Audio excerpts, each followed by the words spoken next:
لنكونن من الخاسرين ربنا إننا آمنا فاغفر لنا ذنوبنا وقنا عذاب النار رب ارحمهما كما ربياني صغيرا رب العالمين তুমি তোমার কুদরতি নাইনে তাকায় দেখো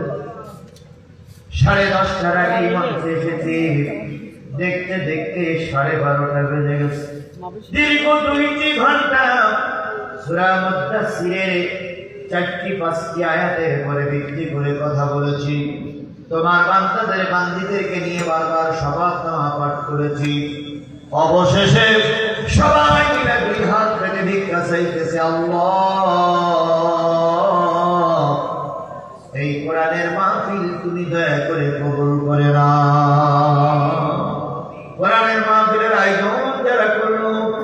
শোনার জন্য আমরা যারা আসলাম বলার জন্য আমরা যারা এসেছিলাম আর এই কোরআনিয়া মাদ্রাসাকে টিকায় রাখার জন্য যারা বিভিন্ন সময় টাকা দিয়েছে পয়সা দিয়েছে সময় দিয়েছে শ্রম দিয়েছে মেধা দিয়েছে কিয়ামতের দিন মুসিবতের কালে এই মাহফিল এই দান এই সদকা আমাদের সকলের নাজাতের জরিয়া বানায়া দাও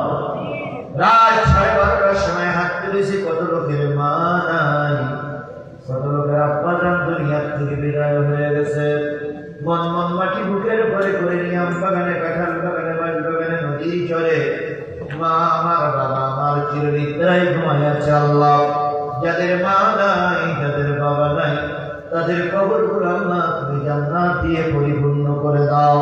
যাদের মা বাবা এখনো বেঁচে আছে আল্লাহ আমরা খেদমত করে তাদের সন্তুষ্টি অর্জন করতে পারি তৌফিক দান করে দাও রব্বুল ইজ্জাত ওয়াল জালাল এই ইসলামিয়া হাফিজিয়া মাদ্রাসাকে কিয়ামত পর্যন্ত তুমি কবুল করে নাও আমি এসে দেখলাম এই মাদ্রাসার কমিটির লোকগুলো সব যুবকরা যে সমাজে হাত দেয় সেই সমাজ পরিবর্তন হয়ে যায় 2 তলা মাদ্রাসা অনেকগুলো ছাত্র এখানে পড়াশোনা করে বাবু দয়া করে এই প্রতিষ্ঠানকে কিয়ামত পর্যন্ত তুমি কবুল করে নাও এই প্রতিষ্ঠানের যাবতীয় সমস্যা তুমি গায়েব থেকে সমাধান করে দাও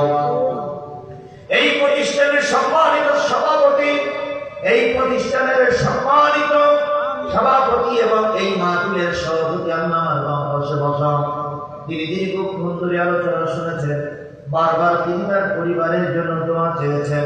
বিশেষ করে পোতা ছেলের জন্য দোয়া চেয়েছেন আল্লাহ দয়া করে তুমি তার পরিবারে শান্তি দাও পরিবারের রহমত নাজিল করো পরিবারের সবাইকে আল্লাহ তুমি হেফাজত করো এশিয়ার টাকা দিল আমার হাসান ভাই সাবেক মেম্বার আল্লাহ তিনি আমার সাথে আছে দীর্ঘদিন যোগাযোগ করে রেখেছেন আমাকে জানানোর জন্য আল্লাহ তুমি সব কমিটির সদস্যকে কবুল করে নাও স্থানীয় লোকের থেকে বাইরের লোক বেশি আল্লাহ যারা যে কথাগুলো বললাম সব কথাগুলোর পরে বাইরের লোক এলাকার লোকের পরে এলাকার লোকদের আমল করার তৌফিক দাও আমার প্রিয় ভাই কাজুল ভাই আমার প্রিয় শায়েখ আমার মাথার তাজ আমাদের মুরব্বি অ্যাডভোকেট গাজী এনামুল ভাইয়ের সাথী শুধু আমরা উনি সাথী নয় আমিও গাজী এনামুল হক ভাইয়ের সাথী আমার প্রিয় বড় ভাই আল্লাহ তুমি কবুল করো তাজুল ভাইকে কবুল করো আয়না অ্যাডভোকেট গাজী ভাই আল্লাহ তুমি এই সমাজের এই থানার সহ যে কাজ যে পর্যন্ত তার দায়িত্ব ঠিক মতন পালন করার তৌফিক দান করে দাও তার মেধা এবং যোগ্যতা বাড়িয়ে দাও সমাজের সবাই সঙ্গে মিলেমিশে এই 2টা থানার উন্নয়ন করতে পারে তৌফিক দান করে দাও রব্বুল আলামিন নতুন সরকার ক্ষমতায় বসেছে দেশের জন্য দেশের জন্য এলাকার জন্য কাজ করতে পারে এমন মেধা যোগ্যতা নতুন সরকারের উপরে তুমি দিয়ে দাও আল্লাহ বিএনপি সরকারকে আল্লাহ তুমি কবুল করো জাতীয় সংসদ সুন্দরভাবে চলতে পারে তুমি রহমত নাজিল করো রব্বুল আলামিন এই 54-55টা বছরের ভিতরে যে কয়েকদিন আমি ছোট ছিলাম সেখান সেই কয়েকদিন বাদ দিয়ে বাকি দিনগুলো চেষ্টা করে যাচ্ছি তোমার কোরআন যেন আমার দেশে প্রতিষ্ঠিত হয় আশা নিয়ে ময়দানে ছিলাম এবার কোরআনের রাজ বাংলার জমিনে কায়েম হয়ে যাবে আমরা দুঃখ পাইনি কষ্ট পাইনি নিশ্চয়ই যে ফয়সালাটা হয়েছে এই ফয়সালার ভিতরে কোনো না কোনো কল্যাণ আছে আল্লাহ দয়া করে আগামীতে একজোট হয়ে কোরআনের পক্ষে সবাই কাজ করতে পারে তৌফিক দিয়ে দাও। এই কোরআনের মাহফিল কিয়ামত পর্যন্ত এই ময়দানে চালু রেখে দাও। দেশের স্বাধীনতার জন্য যারা জীবন দিয়েছে, কালকে 26শে মার্চ যারা দেশের জন্য জীবন দিল, অকুত বরণ করলেন না, তাদের সবাইকে তুমি মাফ করে দাও। তোমার দোস্তের খাতিরে আল্লাহ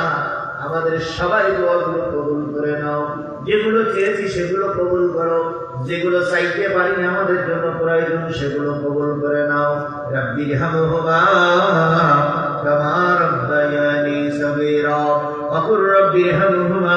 কামা রাব্বায়ানি সগীরা। অ্যাডভোকেট গাজী এনামুল ভাই আসতে পারেনি, তিনি সালাম পাঠিয়েছেন। আল্লাহ তার সালাম আমরা গ্রহণ করলাম। আল্লাহ তাকে সুস্থতা ফিরিয়ে দাও। আগামীকাল রাজনৈতিক অনেক প্রোগ্রাম থাকার কারণে ব্যস্ত রয়েছে, আল্লাহ তুমি তার পরিবারে শান্তি দাও। সুবহান রাব্বিকা রাব্বিল ইজ্জাতি আম্মা ইয়াসিফুন ওয়া সালামুন আলাল মুরসালিন ওয়ালহামদুলিল্লাহি রাব্বিল